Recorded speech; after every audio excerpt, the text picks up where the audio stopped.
afternoon, everyone. This week has once again made clear that the extreme MAGA Republican agenda is to jam Trump's Project 2025 down the throats of the American people. What is Project 2025? It's dangerous, it's dastardly, and it's diabolical. Project 2025, the Trump and extreme MAGA Republican agenda, will criminalize abortion care and impose a nationwide ban on reproductive freedom. Trump's Project 2025 will end Social Security and Medicare as we know it. Trump's Project 2025 will destroy working families and the middle class in favor of the wealthy, the well-off, and well-connected corporations. Trump's Project 2025 is dangerous, diabolical, and dastardly. And we will not let the extreme MAGA Republicans hide this reckless agenda from the American people. And we need the American people to join us so we can stop it. Questions? Leader Jeffries, NBC News just in the last few minutes moved some reporting that several of President Biden's closest allies now say that he has zero chances of winning. A direct quote is, he needs to drop out from one Biden campaign official. He will never recover from this. After the week and a half that we've had, do you agree? Is it time? Throughout this week, as House Democrats, we have engaged in a process of talking to each other. Those conversations have been candid, comprehensive, and clear-eyed, and they continue. Until that process has concluded, I'm not going to address what any outside stakeholders may have to say about this matter. Sir, how much longer can you allow the griping to go on before it ultimately wounds him? House Democrats, Senate Democrats, and President Biden are unified on the affirmative agenda that we have for the American people related to lowering housing costs or ending price gouging or growing the middle class, defending democracy, and fighting for reproductive freedom. President Biden, House Democrats, and Senate Democrats are also united in pushing back against Project 2025 and the extreme MAGA Republican agenda. That's unifying, not dividing us. Leader Jeffries, President Biden has said he's staying in this race, but after your conversations throughout this week, do you think it's time for him to reconsider that based on what you're hearing? Our conversations have been candid, comprehensive, and clear-eyed, and they are ongoing. Leader Jeffries, you said that... Hold on. Leader Jeffries, Right there. You. Oh, thank you, Leader Jeffries. I do want to ask, so you have another frontliner coming out today, Congresswoman Hillary Scalton, calling for Biden to step aside. You have Greg Landsman saying that he's getting closer to that conclusion. Are you worried that Biden is a liability for your most vulnerable members? No. Do you think that Democrats still have a path to winning back the House if Biden stays at the top of the ticket? House Democrats will win back control of the House of Representatives on November 5th and vacate the extreme MAGA Republican majority as long as we are able to clearly communicate our agenda of putting people over politics, lowering costs, growing the middle class, defending fundamental freedoms and democracy, and contrast that with the extreme MAGA Republican agenda, which will destroy working families and the middle class way of life as we know it. Thanks. Do you believe Biden's made a final decision about whether to stay in the race? As I indicated, House Democrats are engaged in conversations with House Democrats at this moment in time. Those conversations have been candid, clear-eyed, and comprehensive. And that's important for us to do as a House Democratic Caucus family.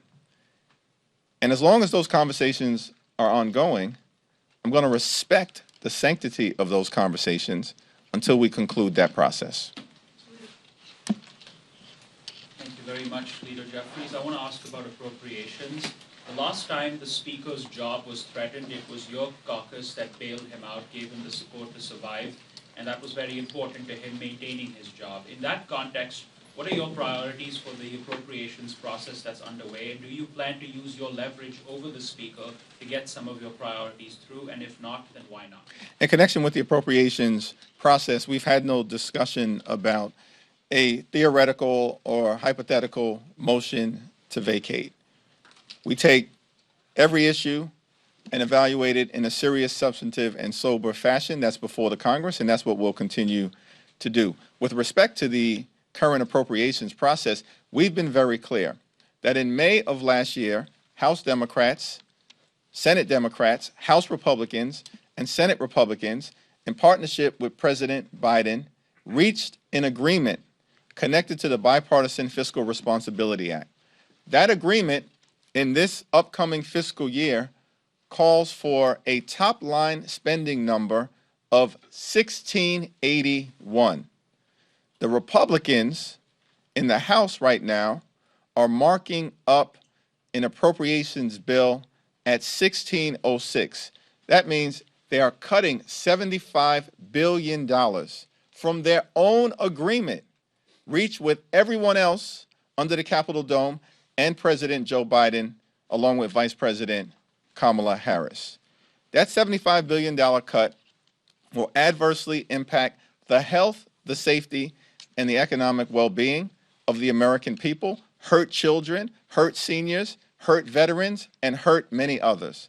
It's unacceptable. It's not sustainable. We are not going to accept a dime less than the 1681 number that we all agreed upon.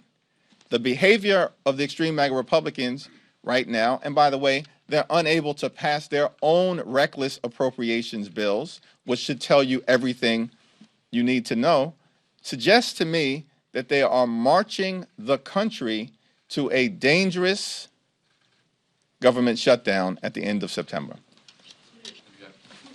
You talk about these internal discussions that are ongoing. Do you have any timeline for that, or are we just going to see this internal discussion go on ad infinitum?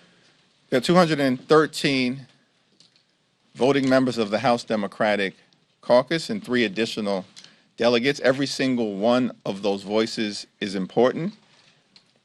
Throughout this Congress, we've tried to engage when we've been confronting unprecedented event after unprecedented event after unprecedented event in a process of maximum communication in order to arrive at an enlightened path forward.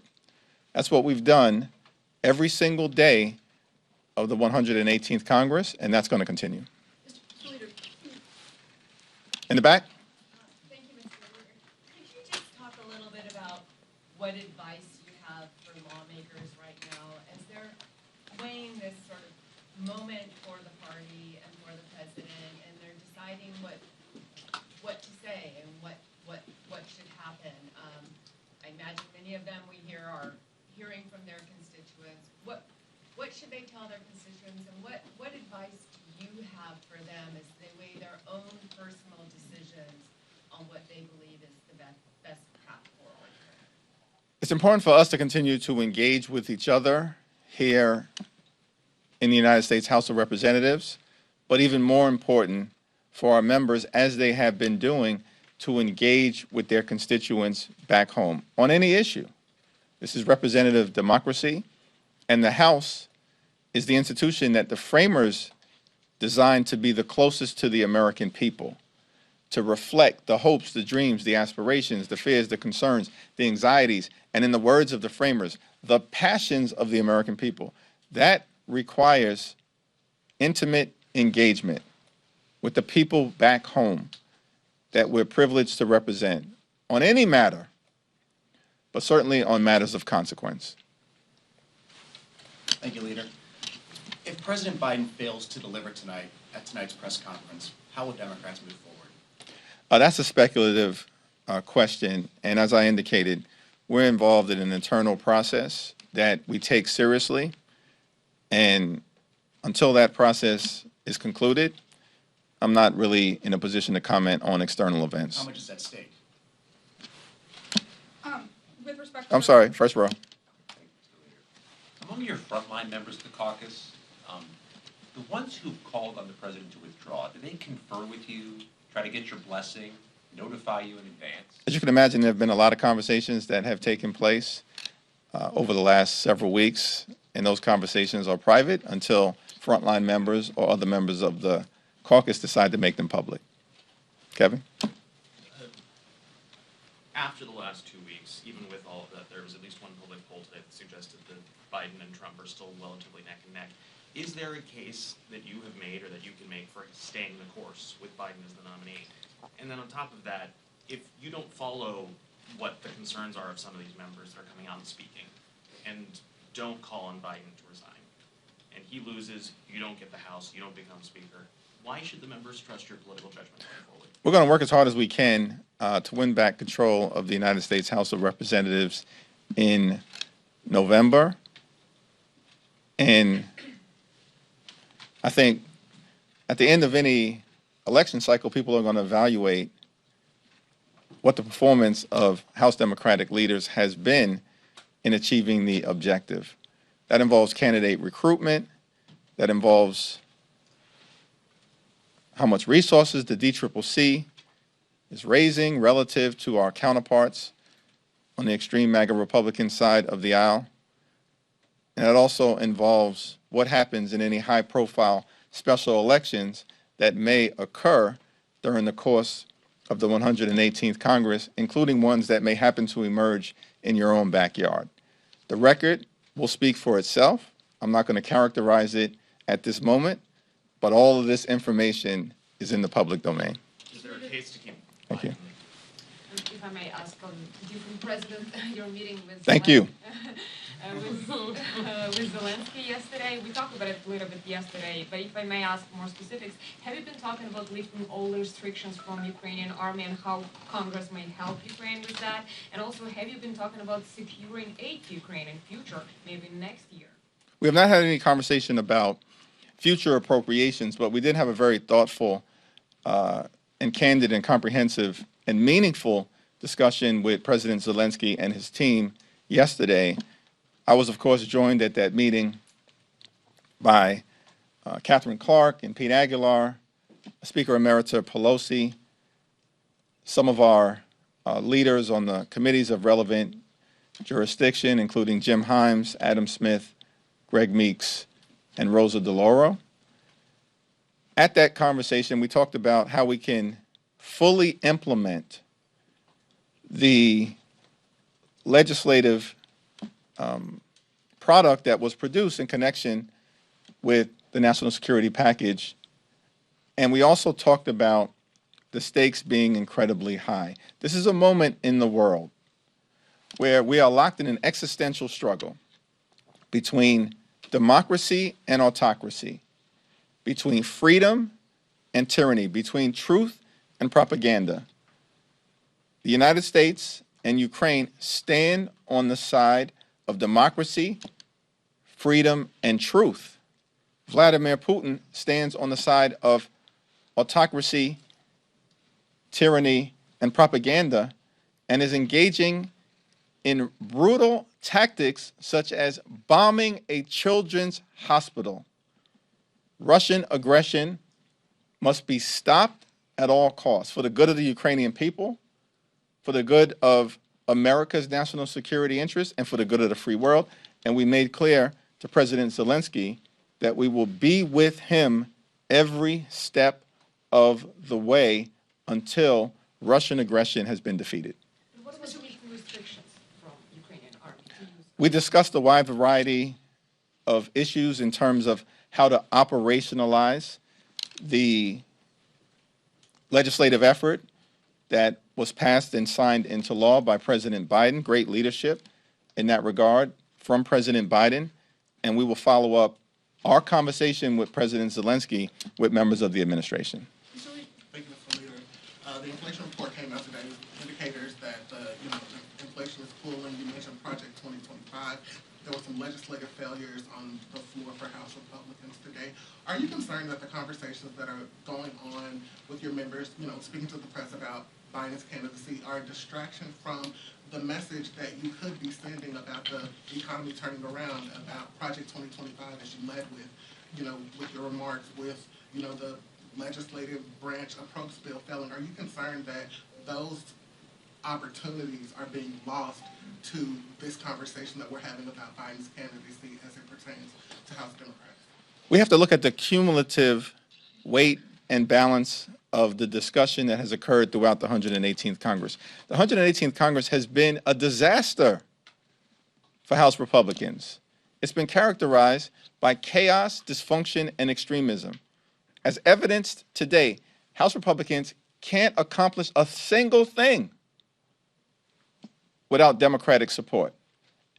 And by the way, have no interest in doing anything meaningful except for jamming their extreme right-wing ideology down the throats of the American people in the form of Trump's Project 2025. That's the reality of what has occurred for the last 18 plus months. And the American people see it. They know it. They felt it. And they've experienced it.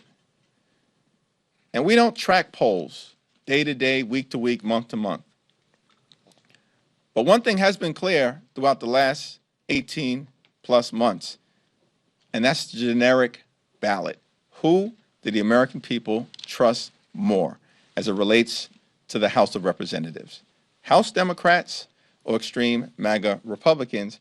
The data consistently speaks for itself. So you don't think that this week's events is going to have any adverse effect on that? We're going to continue to both thoughtfully engage in the conversations that we've been having with each other as a separate and co-equal branch of government here in the House of Representatives, and at the same time also make clear